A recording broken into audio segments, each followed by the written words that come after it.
Olá! Hoje daremos prosseguimento aos nossos estudos, aprendendo um pouco mais sobre relatórios e discutindo seu papel em um projeto de sistemas de informação.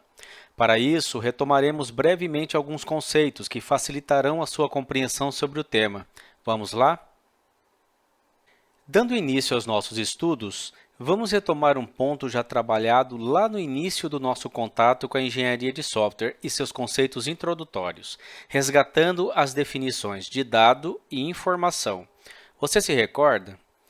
Vamos retomar esses conceitos trazendo uma ilustração de Loudon e Loudon no livro Sistemas de Informação Gerenciais.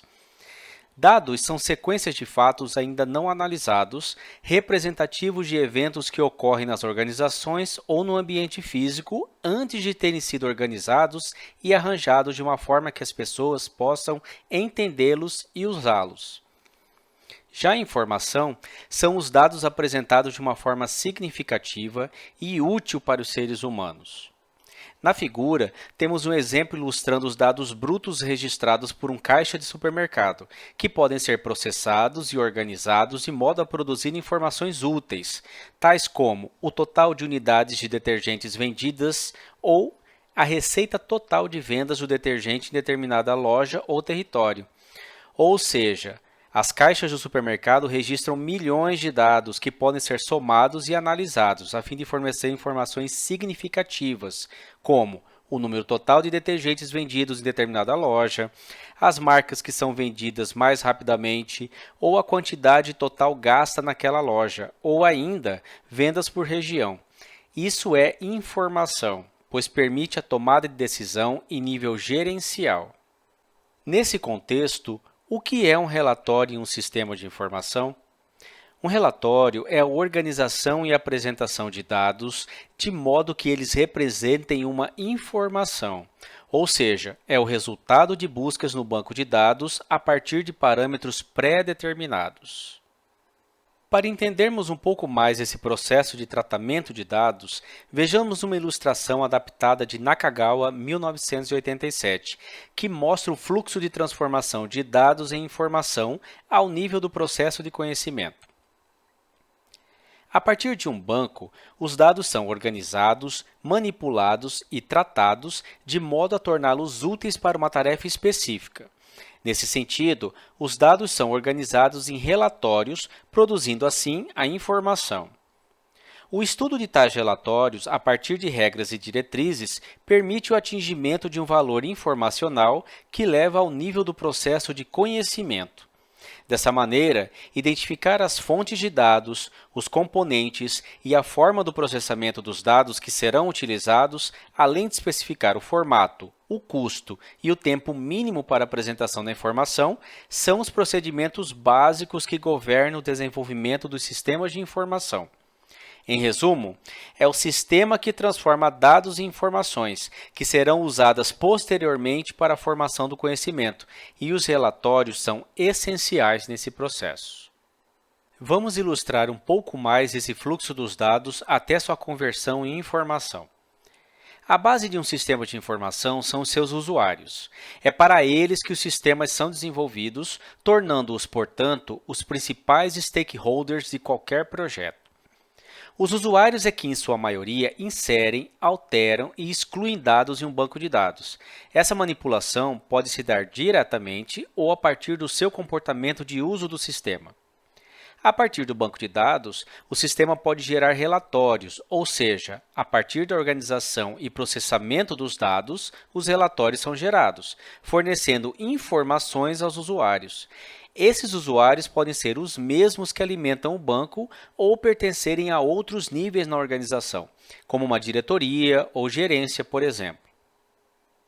Em síntese, temos o nível operacional, no qual ocorre prioritariamente a alimentação do banco de dados, e o nível estratégico, no qual os dados são transformados em informação e, consequentemente, em conhecimento, contribuindo para as tomadas de decisão. E a soma do operacional com o estratégico damos o nome de sistemas de informação. O diferencial de um SI está primordialmente na capacidade de geração de informação e conhecimento. Mas atenção, relatório não é tabela. Relatório é resultado de busca e processamento de dados. Vamos entender melhor isso? Tomemos como exemplo esse pequeno banco de dados com as tabelas cliente, venda, item venda e produto.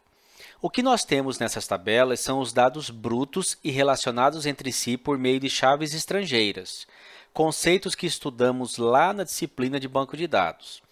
A partir desse banco, temos muitas possibilidades de consultas, como, por exemplo, para cada cliente, listar todas as suas vendas com respectivos produtos.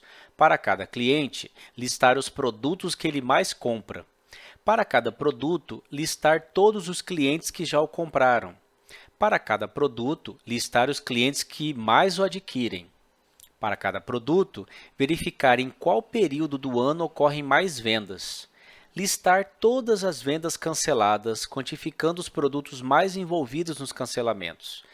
Dado um produto, verificar todas as suas vendas e respectivos clientes. Dado um cliente, verificar todas as suas aquisições e respectivos produtos. E um relatório periódico de vendas. Dessa maneira, essas consultas não são fixas, podendo gerar diferentes resultados se realizadas em momentos diferentes, pois os dados estão em constante manipulação no nível operacional. Esses resultados podem até ser impressos ou salvos em arquivos PDF, por exemplo, mas não são tabelas no banco de dados, ficou claro? Dessa maneira, costumamos dizer que o relatório é uma fotografia, um momento captado do banco de dados. Avançando nossa discussão, vamos agora entender como se dá o estabelecimento de projeto dos relatórios dentro de um projeto de sistema de informação, como identificá-los e descrevê-los no documento do projeto. Vamos lá? Retomando as fases do projeto, já passamos pela modelagem funcional, que estabelece todas as funcionalidades do sistema por meio da identificação dos casos de uso. Em seguida, realizamos a modelagem comportamental, detalhando um pouco mais esse aspecto por meio dos diagramas de atividades. E, por fim, realizamos a modelagem de dados, projetando o banco necessário ao futuro sistema, ou seja, a estrutura que receberá os dados a serem manipulados pelo sistema a ser desenvolvido. A tarefa agora é estabelecer os relatórios que poderão ser gerados pelo sistema. Essa identificação já ocorre na modelagem funcional, com detalhamento na descrição dos cenários dos casos de uso. Porém, nesse momento do projeto, temos a seguinte questão: como os relatórios serão apresentados? A essa resposta, damos o nome de layout de relatórios. De modo mais ilustrativo, a partir dos casos de uso, já sabemos quais são os relatórios, seus filtros e possibilidades de saída. O que precisamos agora é determinar de que maneira esses resultados serão dispostos para melhor leitura e tomada de decisão por parte do usuário. O ponto de partida para essa tarefa está nos casos de uso. Exemplo: nesse diagrama, temos vários grupos de caso de uso do tipo manter, além de pagamentos, cadastro, entrega e autenticação de usuário. Todos esses casos de uso estão no nível operacional do sistema, ou seja, essas funcionalidades é que permitirão a alimentação do banco de dados. Em resumo, geram dados. Do outro lado, temos os casos de uso de relatório e, no nível mais simples, os casos de uso de consulta. Esses casos de uso estão no nível estratégico do sistema, ou seja, a partir do banco de dados, irão gerar informação e, consequentemente, permitirão a tomada de decisão a partir do seu estudo. Tudo bem até aqui. Porém, o diagrama de casos de uso apenas identifica os relatórios e outras questões precisam ser respondidas. O que será apresentado por cada relatório? Ou seja, quais os dados que serão envolvidos, buscados, processados e apresentados pelo relatório? Tais aspectos são descritos nos cenários dos casos de uso de relatório e consulta. E como o relatório será apresentado? Em outras palavras, como os dados serão dispostos, apresentados para a leitura do usuário?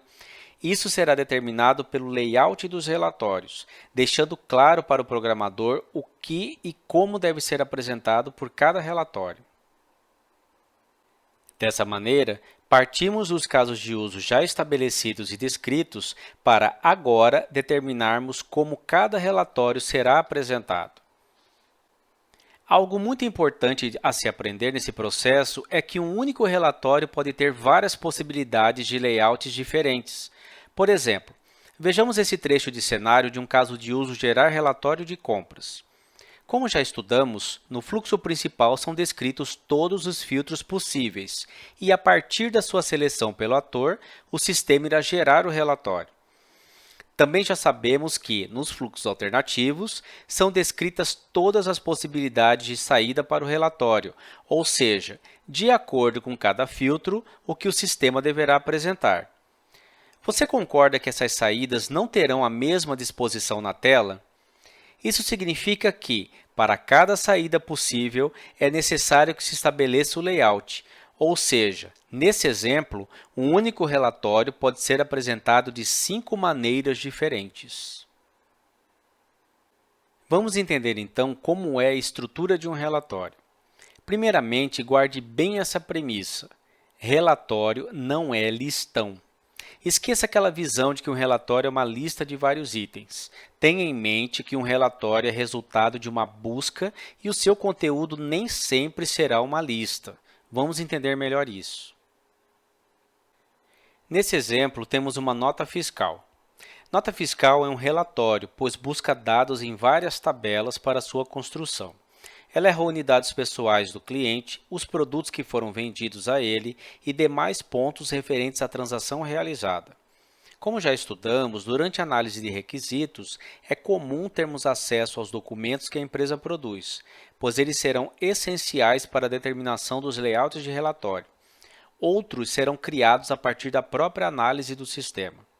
No caso desse exemplo, o documento é composto por um cabeçalho, que traz os dados básicos da empresa, como o logo, o nome e o endereço.